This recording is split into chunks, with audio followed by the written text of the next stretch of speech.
So, brothers and sisters in the Dharma, it is a great honor for us to have the abbot of Bodhipala Monastery, Ajahn Nyanadipo, who is based in Adelaide, Australia, to be here with us for the first time on Dhamma stream. Well, we had the fortune of him actually behind the scenes for Ajahn Kalyano's sessions several times during the COVID period, where Ajahn Kalyano was zooming out from the monastery in Adelaide. So let us all now put our palms together and welcome Tanajan into this session by offering him 3 respectful bows, please. First bow. Second bow. And third bow. We'd like to now invite Tanajan to please begin the session with a short guided meditation, please, Tanajan. Oh, thank you, Peter. Blessings and good afternoon, good evening to everyone. For the first part of this evening's or this afternoon's session, depending on where you are, we can do a little bit of meditation together. So when we start our meditation, we try and keep a nice, straight posture on our meditation cushion, or if you're not on a cushion on the floor, you can sit on a chair. If you are sitting on a chair, maybe try not to lean against the back of the chair, so you can keep yourself upright as best you can.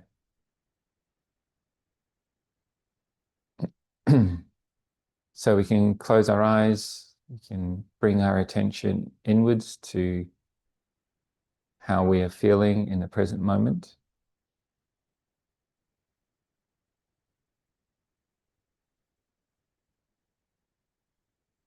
Noticing how our body is feeling right here, right now, in the present moment. Maybe the weight of your body on the seat that you're sitting on.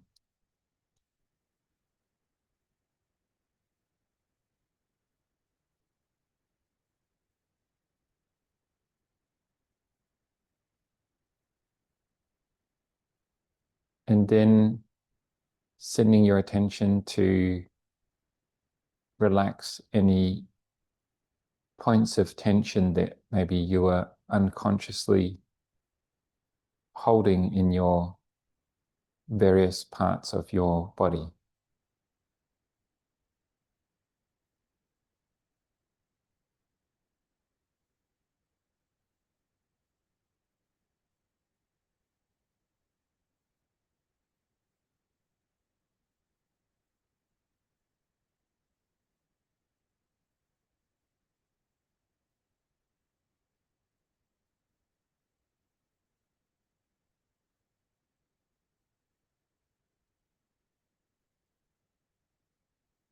As you bring your attention to your body in the present moment, you can notice that there is some movement currently happening,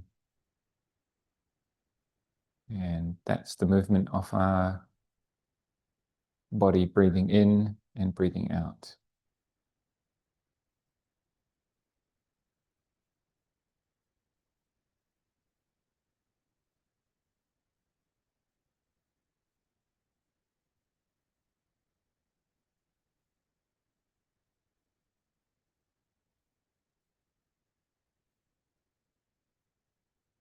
And we can bring our attention to that process of the breath coming into the body, filling the lungs, and then exiting.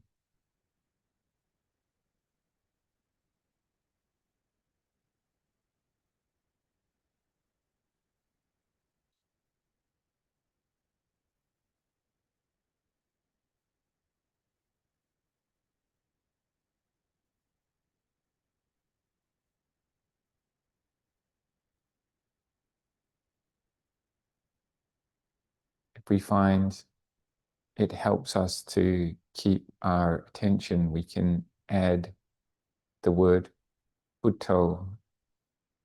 As you breathe in, Bud, and as you exhale, To. Bud, To.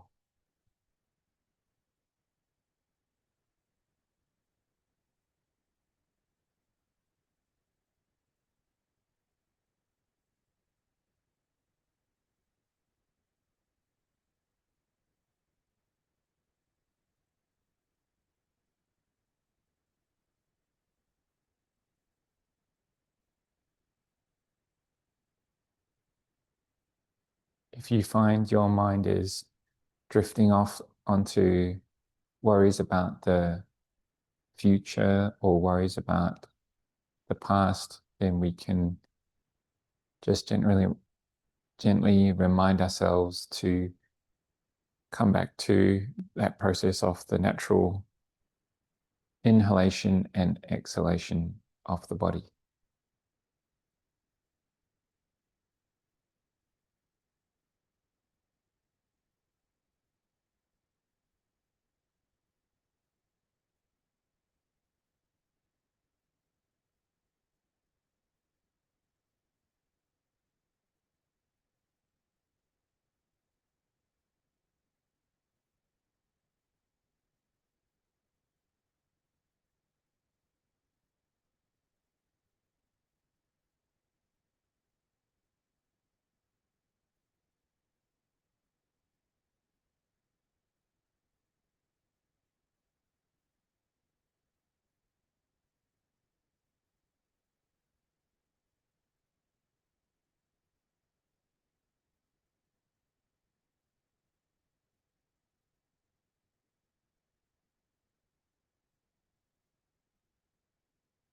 If we're having trouble following the breath, then we can take a deep breath in and deep exhalation out to exaggerate the breathing, so to bring our attention back to that process again.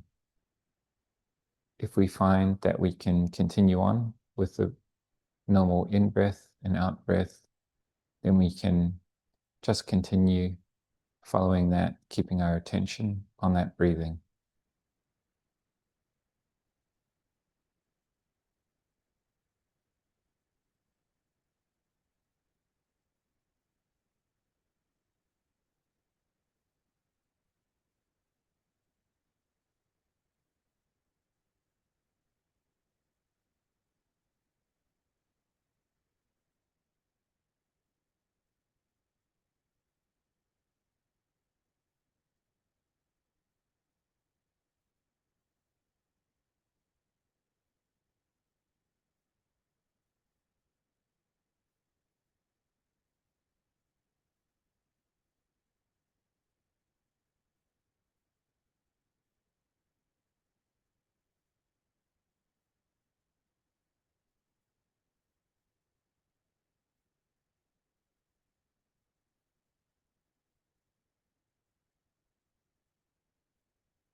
Once again, reminding ourselves that we're here in the present moment, bringing our attention back to the anchor of that is our meditation object. Just reminding ourselves once again to keep coming back to the breathing in and breathing out.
Okay, so we can finish the meditation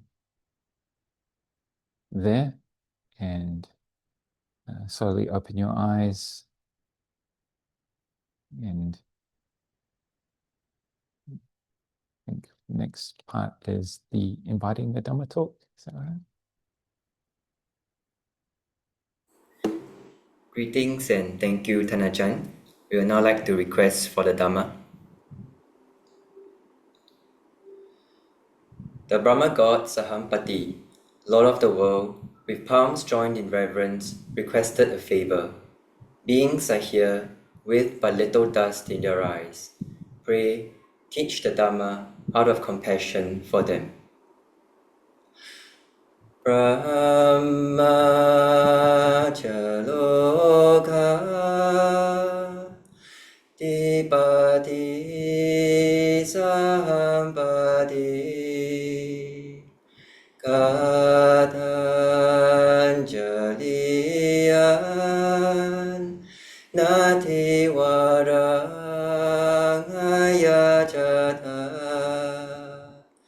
Santi Tasata Araja Kajatika Dese Tudamam Anukang Pimam Bhajam.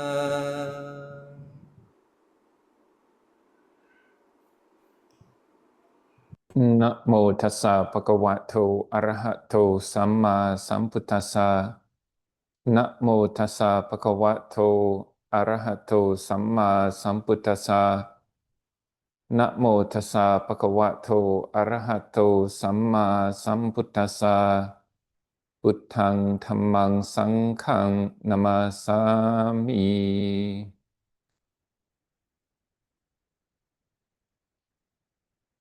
Blessings to everyone. Tonight, had the opportunity to speak with you all via this format, this platform. As Peter mentioned, normally I'm behind the camera organizing the camera and screens, and I'm hiding off to one corner. So it looks like it's my turn to be in front. So it's great to see so many people coming to tune in to listen to the Dhamma. It's a really wonderful way to spend our time. I believe this has been a series of Dhamma talks which have been given by different leaders of different communities from the both the full branch monastery and associated branch monasteries of Venerable Luang Por Chah. So far, we're at the halfway point of the annual Rains Retreat. So this is a great opportunity for us to take stock of maybe how our practice has been going over the last month and a half since we've begun this series of Dhamma talks online. Some of you may have set aspirations to keep for this period of time, whether that's some determinations. You might say, for example, want to have put in more hours of meditation, listen to more Dhamma talks, or maybe go without something that you feel you want to challenge yourself by going without. So it's generally the halfway point of the Rains Retreat where we start to hit a little bump or a little hump in the aspirations. We can sometimes feel that we're only halfway. So we've got a whole nother this amount of time again to reach the end. Or some of you might think, oh, it's gone very quick. I can keep up this practice. It's quite easy. So everyone's experience will be slightly different, but it's always a good time to take stock about how you've been going in your practice, what maybe you can improve on, or how you can uplift yourself if maybe you've neglected to keep up your aspirations that you set at the beginning of the Rains Retreat. So it's never too late to brush yourself off and start from the beginning again. This year, I had the great honor to become a preceptor. So early this year in March, with the support and guidance of Venerable Lumpur Anand and Lumpur Kalyano, they put my name forth to undertake the examinations to become what's called an upajjhaya. So in English, we call it a preceptor. So this qualification or examination process is the process to then become one who can ordain people into the Buddhasasana. So ordain monks. So having passed that examination and come back to Adelaide, just before the Rains Retreat, we had 9 candidates come to ordain as Buddhist monks here at Bodhipala Monastery. So really amazing amount of interest coming forth to ordain. Some of them were for a very short period of time, but 5 of the candidates have remained in the robe and are still here at the halfway mark of the Rains Retreat. So it's been wonderful to see their efforts, their sacrifice, what we call in Pali, nekama. So even just to reach the monastery, many of them had to give up their jobs, maybe take long service leave. Some of them even gave up their jobs, quit their jobs to do this, seeing that it's a unique and rare opportunity to take on the robe of a Buddhist monk for the period of the Rains Retreat. So even before setting foot in the monastery, I myself knew that a lot of them had passed through a lot of difficulty, what we call a lot of maras. Often it's kilesa mara, which means our own defilements, our doubt, our uncertainty. Can I do it? Is this going to be too difficult? Or maybe external obstacles like some of them came up for new job offers. They already set the aspiration to come to the monastery, but maybe before they even set foot in the monastery, they had a call saying that I have a new job offer for you with more money, which can be very hard to let go of, to give that up, and the worry about the bills, the mortgage, the payments, the person who you're maybe leaving at home to take care of the worldly matters, whether that's a partner or a family situation, to then come to a monastery in a quiet, peaceful environment to keep 227 rules. It's quite a difficult decision to make. So even before they set forth or set foot in the monastery to go forth as a Buddhist monk, I already knew that they'd been through such difficulty already. They're very inspiring to see so many candidates to come forth to request what we call upasampada, the going forth. So when you become a Buddhist monk, the ordination ceremony is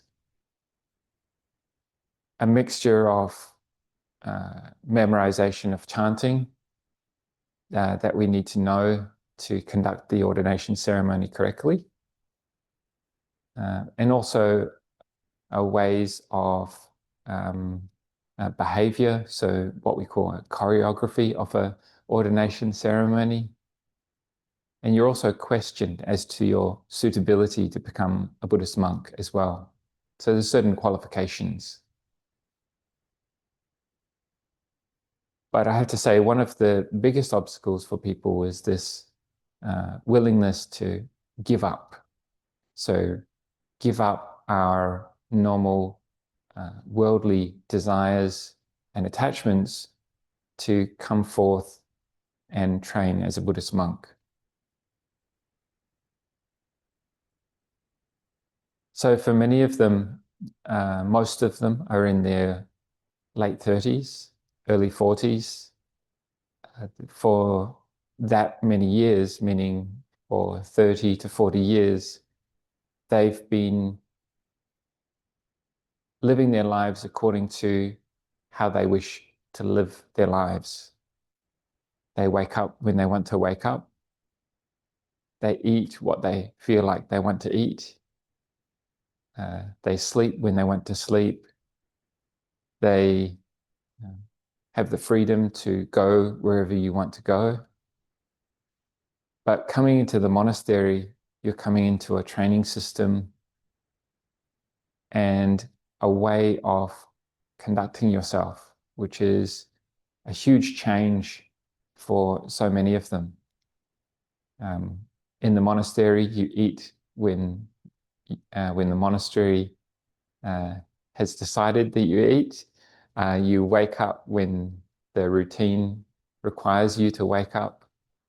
You have to wear a whole set of robes which you're unfamiliar with wearing. You have to behave in a whole new way. So learning the ways and behavior of a Buddhist monk, you need to have a good teacher as well. So somebody who can guide you and show you those ways of behavior. So for many of the candidates, their first month or month and a half, as we've come up to right now, has been both challenging and inspiring for them. Many of them have only now realized what it takes to be a Buddhist monk and what happens behind the closed doors, you could say, of a Buddhist monastery. What's involved with learning how to be a Buddhist monk, the rules you keep, the etiquette, the routine. In some ways, it looks very easy when you see a senior monk sitting there before you. They seem very at ease, peaceful, contented. But leading up to that point in their monk's life, there's been a lot of change and adaptation from being one who has been untrained to be one who has been trained.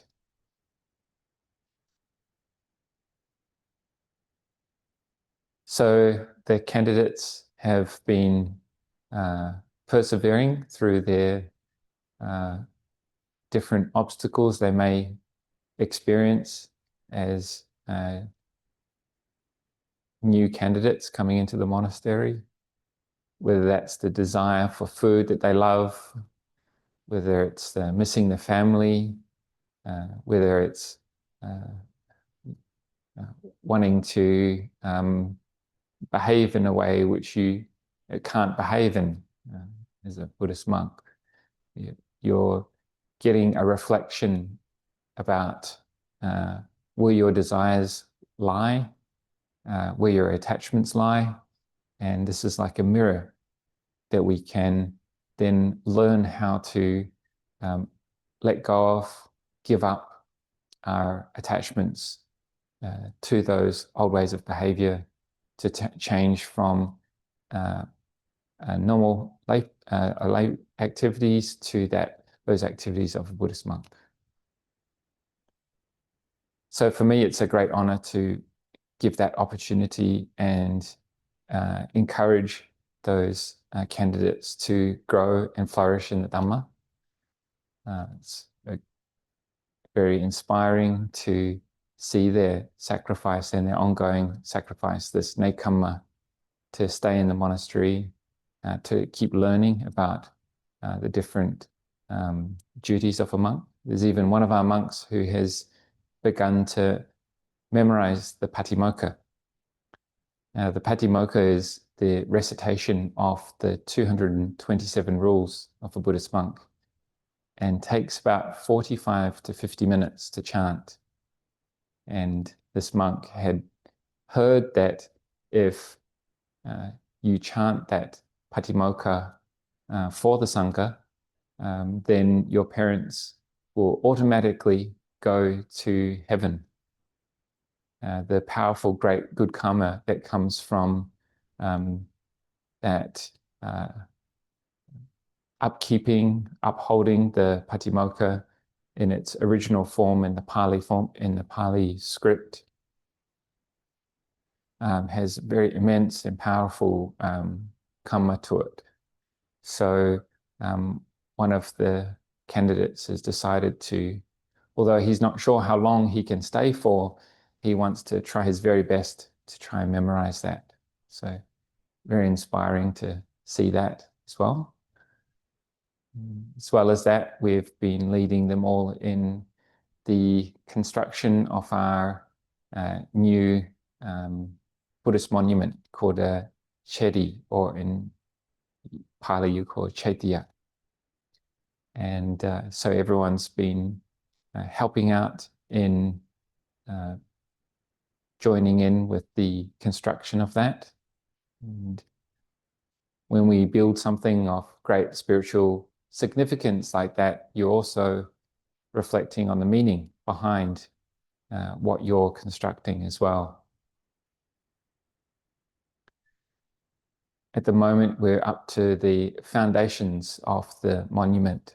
So it's very meaningful to reflect upon building a great, firm and stable foundation for a Buddhist monument. It reminds us of the qualities that create a firm and stable foundation in our Dhamma practice as well. When we create that firm and stable foundation, then it's long-lasting. The qualities of nekamma, like I've been describing this evening, being able to give up our normal likes and dislikes to aspire towards the true understanding of Dhamma.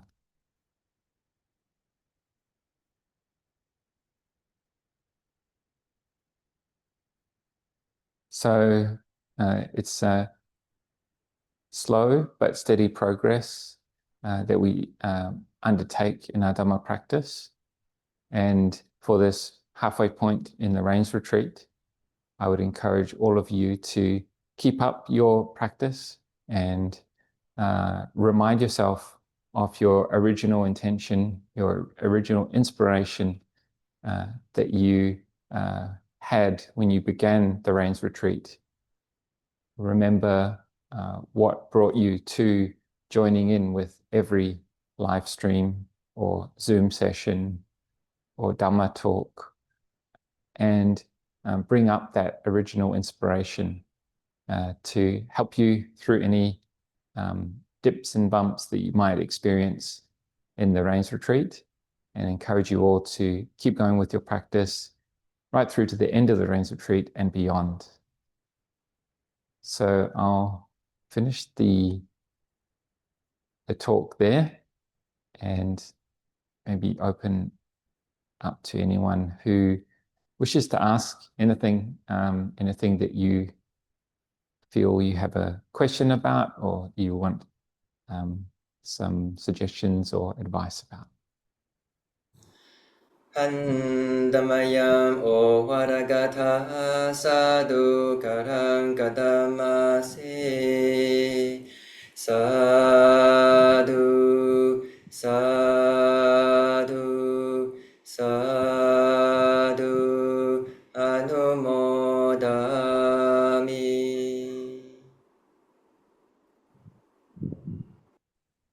Thank you so much, Tanajan, for reminding us of the purpose and the motivation of our practice from the very beginning. And, the renunciation of sensual pleasures, nekama, giving us some insights about what's happening there at the monastery and with the monks. So this is a rare opportunity to have Tanajan here with us, brothers and sisters. For any one of you who would like to ask a question, please click on the raise hand button or type in the chat box, and we'll invite you to unmute to communicate with Tanajan. It is his first session with us, but it's a very beautiful session. It's a very moving session. Now, for me particularly, Tanajan has always been behind the scenes, as I've said from the beginning. But he's been very quietly and diligently supporting all the senior monks who go past Adelaide or even travel all the way to Melbourne to support Ajahn Kalyano at the monastery. So, yes. Are there any questions here from any brothers and sisters here?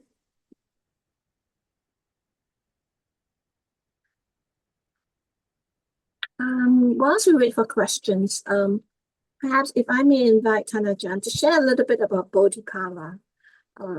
It's a relatively new monastery amongst our friends here in Asia. They may not be very familiar with Bodhipala. Can Tanajan share a little bit about Bodhipala and the chedi that it's been in construction right now? Yeah, sure. So we started Bodhipala Monastery 6 years ago in January 26th, 2019. So Lumpur Kalyano accepted a piece of land here in Adelaide. We're about 65 kilometres east of Adelaide City in what's called the Adelaide Hills at the bottom of the Vassa Valley. And we're sitting on 250 acres of land, and this property used to be a sheep farm and also run as a bed and breakfast as well. So the property Lumpur Kalyano accepted because it already had some buildings on it, and monks could move into it straight away and use it as a Buddhist monastery without too much difficulty. So in January 26th, 2019, we started with a convoy from Melbourne down to Adelaide with lots of requisites and monastic items to help start Bodhipala Monastery. At first, I didn't know who Lumpur Kalyano was going to send here to start Bodhipala Monastery, thinking that maybe it was some other monks that he was thinking of sending. And it wasn't until the beginning of the rains retreat where he said, Tanyana, you go down and spend the rains retreat there. And so unbeknownst to me, I went down there thinking he'll call me back after the rains retreat, which he never did. So I continued on and putting our effort into our practice here at Bodhipala Monastery, continuing on what Lumpur Kalyano has been training me in for the last 20 years, just continuing that practice here at Bodhipala Monastery. In the first year, it was very difficult because we didn't know anyone. A very challenging time because nobody knew who we were, where we're from, or where we're situated. So there was a core group of a few lay people who would come up very, very diligently to offer the daily meal to the monks. And then through word of mouth, people got to know about there was an English-speaking Buddhist monastery from the Ajahn Chah tradition established out here. And slowly each year we have gained, I suppose, more support, and we've managed to develop the monastery in various ways. Firstly, and most importantly, in the first year was water. Lumpur Liam, one of our teachers, is a great advocate of the first thing a Buddhist monastery needs is water. And without water, us human beings cannot survive. So one of the first things we did when we started Bodhipala was to install a new water system. I think many of you may remember the late monk, Venerable Tanio. Venerable Tanio, who just passed away earlier this year, he was the one who offered our first water tank and pipes.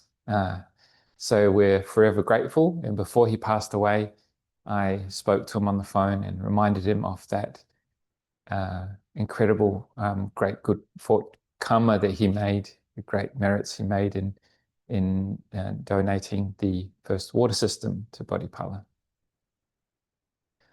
Then after water systems, toilets are very important in a monastery. So when people come to a monastery, they both have what we call physical suffering and mental suffering. So one of the things that you need to have facilities for is a toilet block for their physical suffering.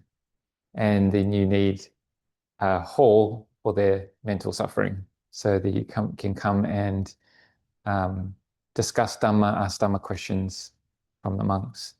So slowly over the years, we've been able to develop the monastery from what was a sheep farm to what is now a quite well-established, I suppose, monastery. And in 2023, Lumpur Liam came for his first visit here to Bodhipala Monastery. And it just happened to be my birthday on that day. He took me up. I went to see him in his kuti, in his hut. And he said, Tanyana, I've got a place where you can, which I feel is suitable to revere the Buddha in the form of materiality, which he always speaks in a very mystic and poetic way. So I turned to his attendant monk and I asked him, what does Lumpur mean? And his attendant monk says, he means a chedi, a Buddhist monument, which you might see just over here, the white chedi in the background there. So I said, oh, Lumpur, where did you select? And so he said, come with me. So he walked up to the site up on the hill. And for some reason, we'd never seen that spot. Obviously, we drive past it or we walk past it every day, but it took him, a very noble and wise monk, to take us to the location. He said, here is a perfect spot for a monument to the Buddha. And so we decided to move forward with that project. We also consulted Venerable Lumpur Opat, and he gave his blessing and encouragement to do so. He said, we must do it next. We must do it straight away. So with his encouragement, we embarked on taking it forward straight away and requested permission from the local council, which was incredibly easy and quick. Within 1 month, we had our permission to build the chedi, so which is quite rare in Western countries to have that. Also, our neighbours are very, very kind, friendly people, and so they're all supportive of the project as well. So that's a short summary of how Bodhipala started and where we're at now. Thank you, Ajahn. I hope that people visiting Australia will stop by Adelaide as well and visit Ajahn at Bodhipala. Yes, Sister Minghui has a question. Could you please unmute yourself? Yes, go ahead. Thank you, Ajahn, for the beautiful talk, especially reminding us of that very challenging journey before becoming a monk, and probably also into the early years, especially in terms of having to renounce so many things that used to be so dear to oneself. So my question actually is related to my upcoming trip. So it is nowhere near becoming a monk or nun.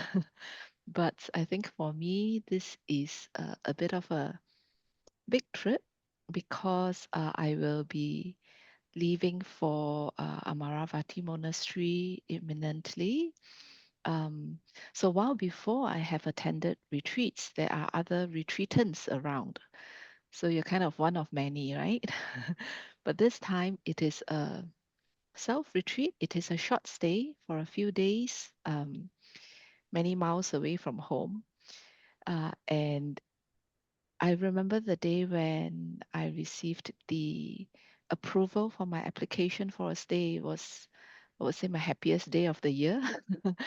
uh, Although now in the run up to the stay, I can feel a little nervous, a little, I'm so excited.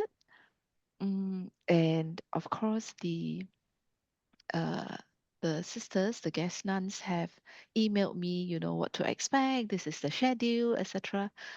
But I think not knowing what I don't know, not having been there before, there is still a little, uncertainty. So I would be so grateful if Ajahn could give some advice or sharings. Yeah. Yeah, that's I think very much on par with what the new monks experienced as well. That apprehension, the concern of not knowing what to expect as well. One of the best qualities I can recommend is being one who is willing to learn. So open and willing to learn from the upcoming experience. So whatever is thrown at you, and if you speak like that, whatever is thrown at you, take as a learning experience, and you can learn from it. And there's 4 ways to succeed in anything you do, and that's using these, what we call the iddhipada, or we call the 4 roads to success. And if you apply them to anything you do, whether you undertake building a chedi or you're building your Dhamma practice, it's the quality of chanda, viriya, chitta, and vimamsa. So in English, we use the word contentment to undertake that activity. So it's chanta. Viriya is putting an effort into to undertake and succeed to reach that goal, or to get to the monastery finally and lead that life, even for a short period of time. Citta, so wholeheartedness, throwing yourself into it. And vimamsa, using your wisdom and intelligence to see how you can do it well. So these are really 4 excellent qualities to use in whatever you undertake. You'll find when you reach there, it's not as scary as you think as well. But it's also, I know what you mean, it's a very inspiring and happy journey to finally make that commitment and go to that monastery you've been wishing to attend for years. And that's we'll extend our blessings to you and wish you have a wonderful and happy retreat there, and learn lots while you're there. So when you live in a monastery, it's a really special time, because it's a time, like I was describing in the short talk, that you can see what happens behind the scenes of a Buddhist monastery, what goes into the day-to-day schedule of a Buddhist monastery, what Buddhist monks do on a day-to-day basis. It can be very insightful, and your level of learning will just can really grow so quickly as well. So as you can tell, I'm a great advocate for trying monastic life, encouraging people to really try it if you've got that opportunity. If you don't, stay close to a monastery, stay close to Buddhist monks like you're doing right now, spending your free time listening to the Dhamma, hearing reflections in this way. That's just wonderful. Thank you very much, Tan Ajahn. Thank you so much. Yeah.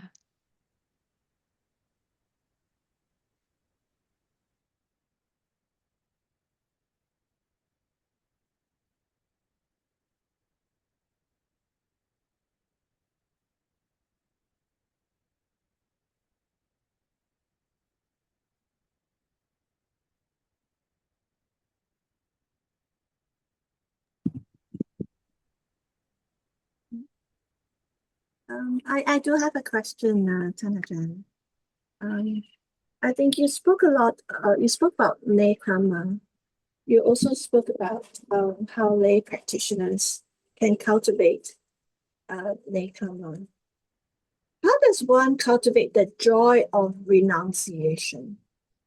I think sometimes we may just do it for the sake of doing. But I think the deeper practice is about cultivating that joy of renunciation.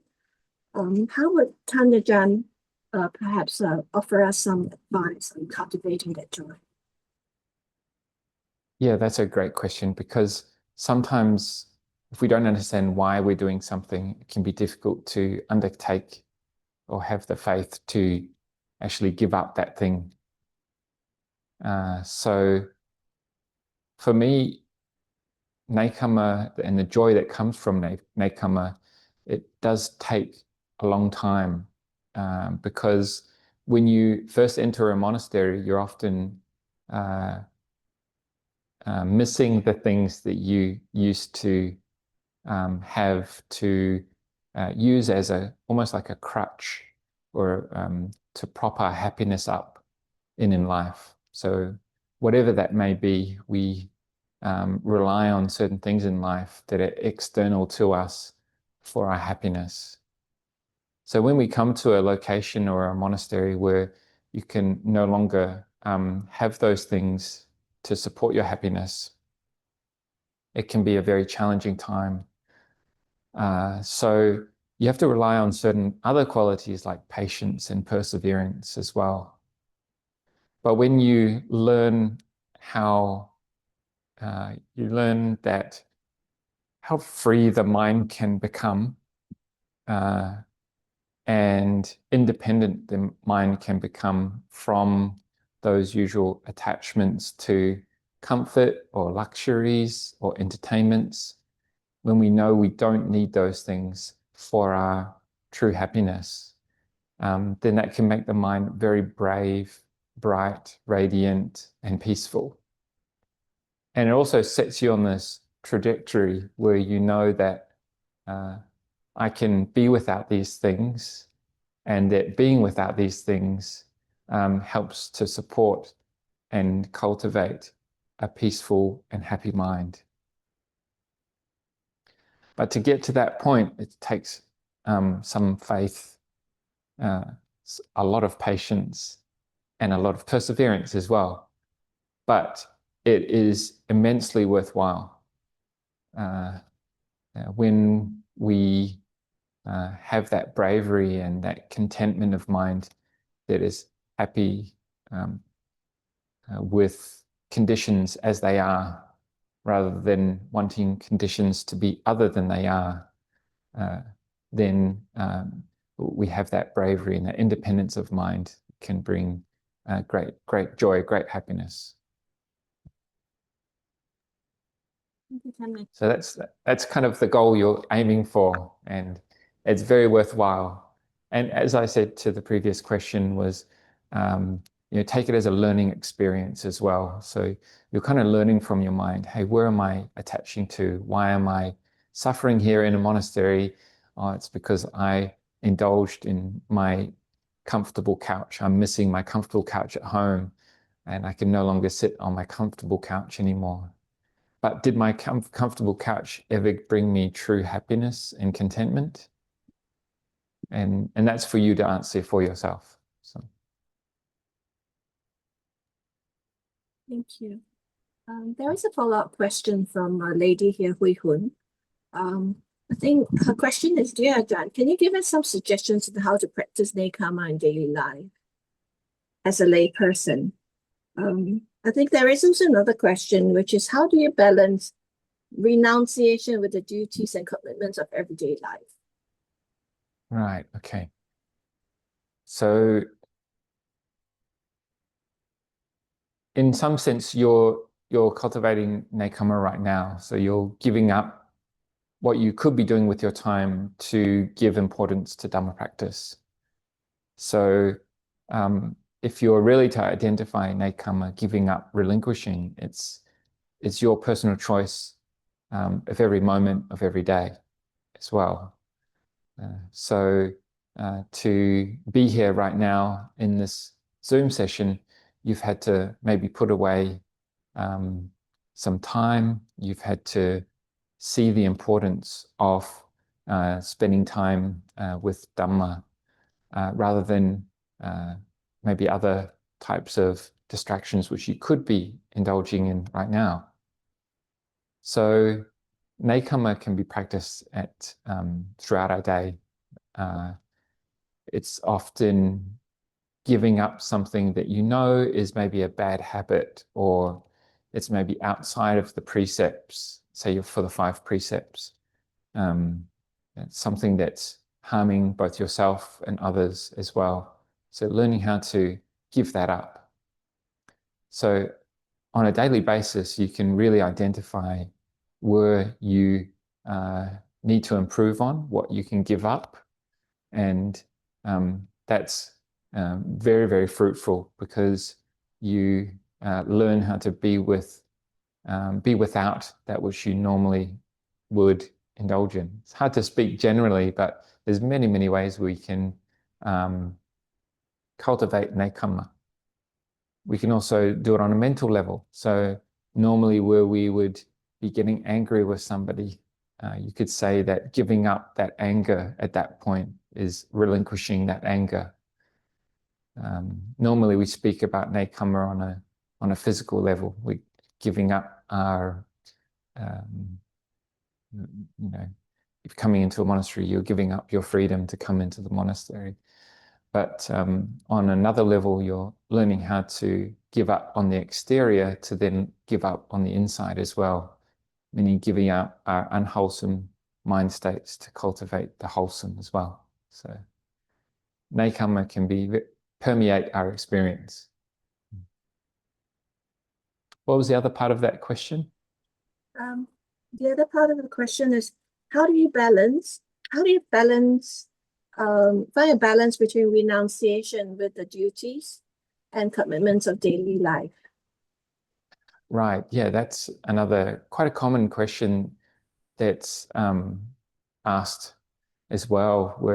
Where is the balance between duties and responsibilities in our lives, and then also letting go or giving up as well? So even within the monastery, in my position here at Bodhipala Monastery, there's a lot of duties and responsibilities that are required. And if I was to apply nekkhamma in the wrong way, it's like I'm giving up all those responsibilities and duties and not doing anything, staying in my kuti. Don't want to speak to anyone. But there's certain things that are required of us, that are our duties in whatever position we find ourselves in. And we learn how to do those duties without a sense of attachment, but with a sense of taking responsibility for that duty or that position you find yourself in. So as, say, an abbot for a monastery, you're required to have duties. So I give my 100% to that. But also at the same time, you're trying to weed out where you're attaching. So if you find you're getting disappointed, oh, the young monk didn't follow what I told him to do, then I'm suffering over that, then obviously I'm attaching somewhere. I've got expectation over that young monk, that young monk should be other than he is. But it's also my responsibility to give that advice to that individual as well. So it's definitely a process of looking for yourself. Where are you attaching? Where do you need to let go within your duties and responsibilities? And that's different for every individual because everyone's responsibilities are different. So as a parent, if you're a parent of a child, this can be very clear sometimes. You definitely have well-wishing for your child, but you also have attachment and clinging that comes in as well.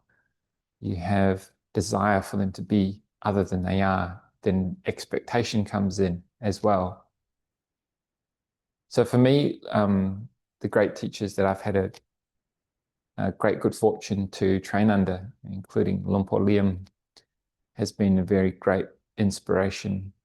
Obviously, Luang Por Anan, Luang Por Kaliano as well, but Luang Por Liam's presence and deportment in this way. He's in charge of 447 branch monasteries, and he's a tireless leader and Dhamma teacher. Day in, day out, he's been doing his duties.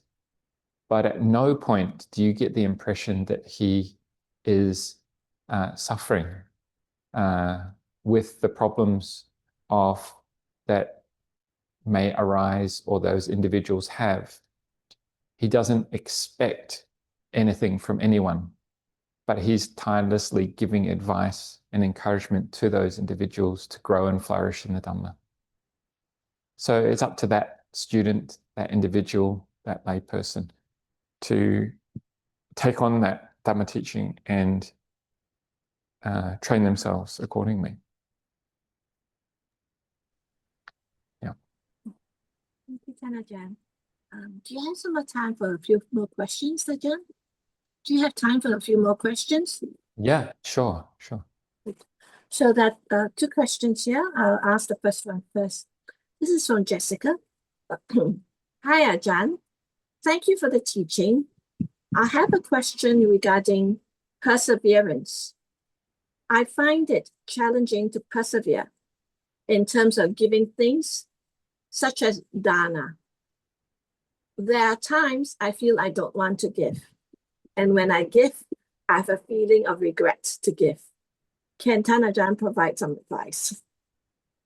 Right. Yeah, that's a good question as well. Like, often in our Dhamma practice, whether that's in the Dhamma practice of dana, sila, or bhavana, we often meet with different obstacles which can arise, whether they're external obstacles or internal obstacles. This is quite common. Some people, when they offer dana, they can offer it, they feel good, they feel happy to do that dana. And maybe that's generally the experience that they have. But then maybe their roster comes up to offer dana the next month and they're, oh, I can't be bothered going. I don't want to go. Maybe other influences come in. Your friends say, why are you going? What's the point in that? What are you getting out of that? So maybe doubt arises. Different kind of defilements can come into our mind. But perseverance is really important because that adds a level of stability into our practice, where we're not always falling into this doubtful or falling into our liking, our disliking, our comfort, our discomfort. When we have that stability of patience and perseverance, that helps us ride out a lot of the ups and downs in our practice. So very, very important. And we also learn a lot from that. We learn that we don't need to believe in that train of thought that we don't want to give now, because we know actually in our hearts, when we do give, we feel happy, we feel good. And to lose ourselves or fall into the trappings of believing in that train of thought, then we lose out in that opportunity to continue to give. At the same time, we need to know that we're giving within our means as well. We're not giving too much and beyond our means. But if it's our minds that are throwing up doubts and uncertainties and regrets, it's often this perseverance and patience which we need to add in. And again, being one who is willing to learn from that experience as well. So why am I feeling this way? Maybe I just need to wait and it'll go by itself.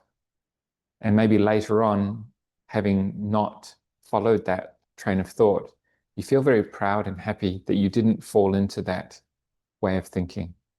You didn't give into that doubt. You didn't give into that desire not to go to give dana. So sometimes it can be very, very convincing that, oh, you shouldn't go, it's not good to go, it's the wrong day to go, I'm too tired, so learning how to persevere through those ups and downs is a real strength of the practitioner.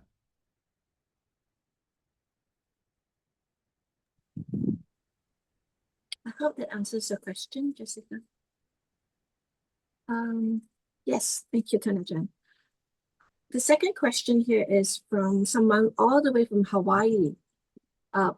Poroni, if I am pronouncing your name incorrectly, please accept my apology. The question is, are there conflicts in social life? And if conflicts occur in monasteries, how does a Sangha handle conflicts? Okay.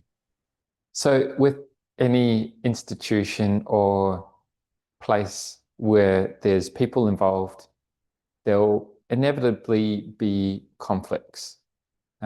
Usually people maybe losing their mindfulness in maybe little ways, or different characters coming together and not knowing the skill of living together within the monastery. And generally speaking, it's up to the senior monks to facilitate or give advice to those newer members who maybe don't yet know how to abandon those old ways of behavior. We can get caught up into a common one is that this person is diligent, this person is lazy, maybe comparing yourself with others and getting upset that maybe one is doing more than others is doing less. Whereas the senior monks maybe have passed through a lot of those more kind of what we call rough edges have been smoothed out a little bit over the training as a Buddhist monk. So within the monastery, it's definitely up to the senior monks to give advice to those newer members. And usually we try and find ways of, I suppose, sorting out conflict before it gets into big conflict. But yes, there's definitely ways in which we do things. And often that comes in the form of asking for forgiveness. So if a junior monk gets loses his mindfulness, gets upset with a monk, even one day more senior to him, then we often have a little procedure called asking for forgiveness, where the more junior member will come forward in front of the senior monk with a small tray of candles, incense, and flowers, present that to him, and use a Pali formula to ask for his forgiveness. Now, the duty of the senior monk in that ceremony is to give his forgiveness. So it's not the time or the place for that senior monk to then receive the forgiveness and go, yes, well, you shouldn't have done that. It's the time where you say, give your, I suppose, what we call anumodana, or your blessing or appreciation that that person has had the strength of mind to humble themselves before another monk, to then ask for forgiveness. That's expressing many things. That's expressing a willing to train. That's expressing letting go of ego. So it's the duty of that senior monk to then give his forgiveness and also ask for the junior monk's forgiveness for anything that he has done as well. So in a way, that's called cleaning, starting from a clean slate. And if this is done in a formal way like that, it, I suppose, brings the matter of conflict to air, and marking the occasion that this has happened. We've asked for forgiveness from each other, and we can try and put this down now. Yes. Ajahn, Minghui has another question. Does this apply also? What if it's the more senior monk who has lost his mindfulness towards the junior one? Is this done in a reciprocity basis? It's not usually, the senior monk doesn't usually bow to the junior monk because of our form of hierarchy, but it can be expressed verbally. So even a senior monk can come up to the junior monk, maybe less formally, more informally, and more on a verbal level, and express his regret for losing his mindfulness and request his forgiveness for that. And once again, if the junior monk is doing it properly, he doesn't bring it up further, but he then acknowledges the fact that that's taken a lot for that senior monk to then come to him and then also ask for his forgiveness. It's a very, very beautiful thing to see.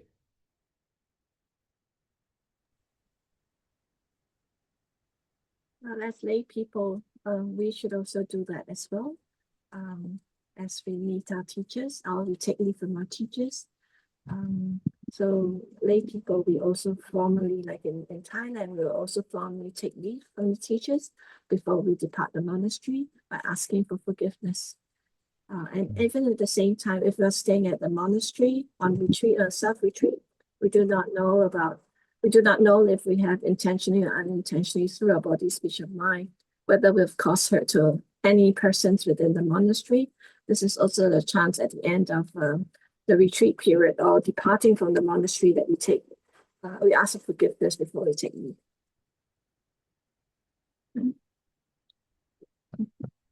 We have time for one more question. Anyone who's got a final question to ask Ajahn?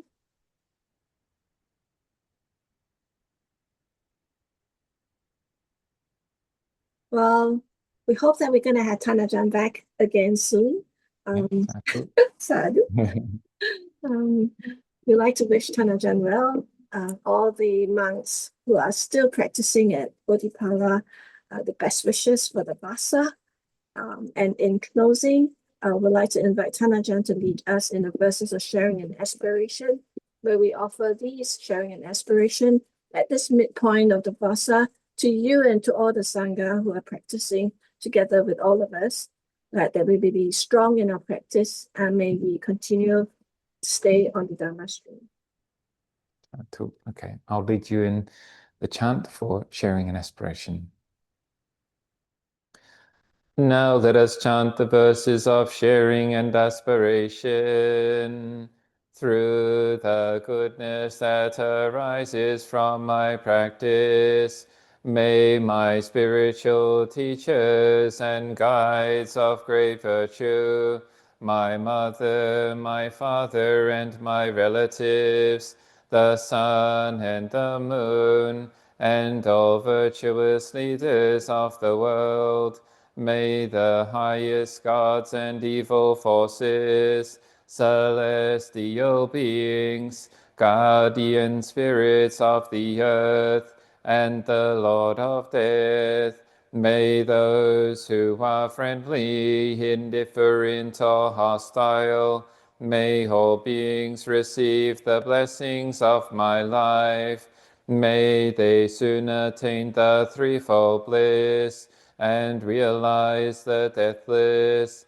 Through the goodness that arises from my practice, and through this act of sharing, may all cravings and attachments quickly ease, and all harmful states of mind, until I realized Nibbana in every kind of birth. May I have an upright mind, with mindfulness and wisdom, austerity and vigor. May the forces of delusion not take hold, nor weaken my resolve. The Buddha is my excellent refuge. Unsurpassed is the protection of the Dhamma. The solitary Buddha is my noble Lord. The Sangha is my supreme support.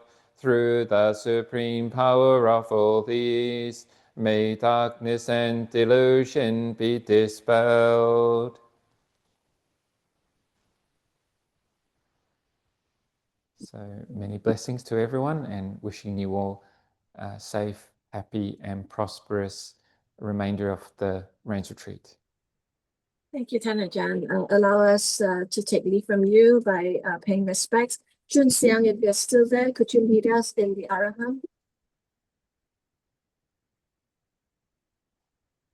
Yes, please, Binanjali. Arahang Samma Sambuddho Bhagava Buddhang Bhagavantang Abhivadim Sawakhato Bhagavata Dhammo Dhammang Namasami Supatipanno Bhagavato Sāvaka Saṅgho Saṅghang Namami. Three bows to Ajahn together. Bow.